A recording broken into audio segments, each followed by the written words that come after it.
So I'm going to show you how to make a square knot for macrame. You're going to need 2 cords folded in half onto a dowel with lark's head knots. So you're going to take your cords, you're going to take the left hand cord, make a 4.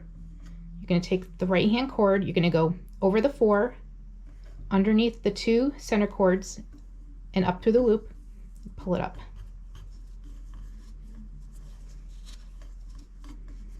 And you're going to do the same thing on the right. You're going to make a backwards 4. Then you're going to take the left cord, you're going to go over the 4, under the 2 center cords, up through the loop, pull it up. So in order to know which side you're going to start on again, you're going to always look for the bump. So the bump is on the left, so you're going to start on the left. Make 4, take your right hand cord, go over the 4, under the 2 center cords, up through the loop, pull it up. Now the bump is on the right, so you're going to take the right, make a 4, take the left, go over the 4, under the 2 center loops, pull it up. And that's how you tie a square knot.